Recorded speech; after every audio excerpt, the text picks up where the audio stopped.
Jesus, when hunting up in North Texas, was set up in this field to wait for hogs where they'd done a lot of damage previously. Spied hogs down in the far tree line, and I had hopes of getting to the trees right here in order to take my shot, but the hogs beat me to it, and I ended up shooting from the middle of the field. A little bit later, another hog came out way on the far side of the field, up here in this other grove of trees. I'd actually confused this hog for being one of the deer, and then realized it wasn't a deer when it wasn't raising up its head like the other deer actually were. So this is the first group of hogs that are coming in from that far tree line. Those are the trees that I had hoped to get to in order to get into the shadows, in order to shoot these hogs. I wanted to get to the shadows because it's actually a fairly bright moon out right now. It's only a 67% moon, but I'm casting a shadow and I'm cut out in the open.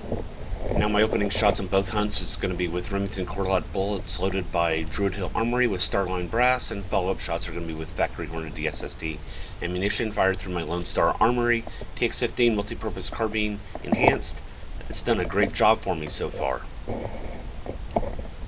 Here I'm just taking a tally of how many hogs there are, waiting to see if any more hogs are going to come out from the far tree line. And it looks like they have stopped their progression at the trees where I'd hoped to be shooting them from. And I'm watching this hog do its thing against the tree.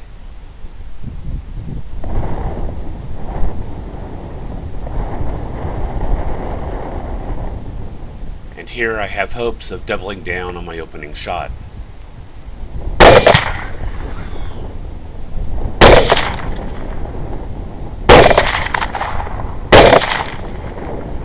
I don't find the range on the running hogs. They get away, and I'm left with one hog down.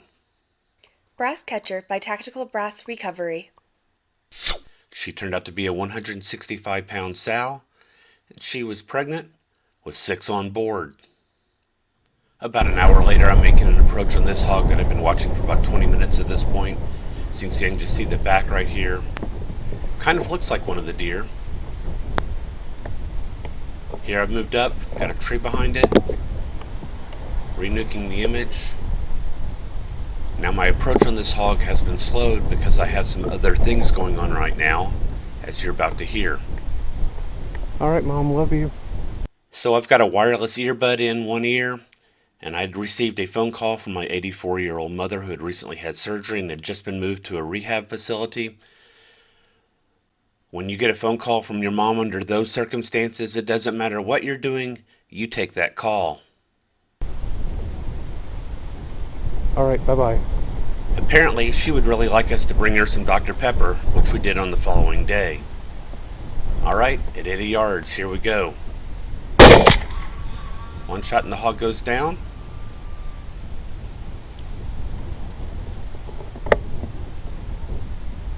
As I walk up on the hog, I see it's still moving quite a bit, and its head is moving, which indicates that it may still be alive. So, it gets a finishing shot at 22 yards. This turned out to be a really good sized boar, coming in at 240 pounds.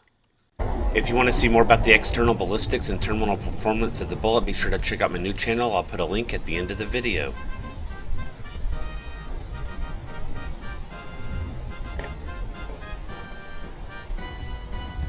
Just a quick note on target fixation. After I took my shot here, I tracked on the running hog and I never saw the other hog do the cartwheel.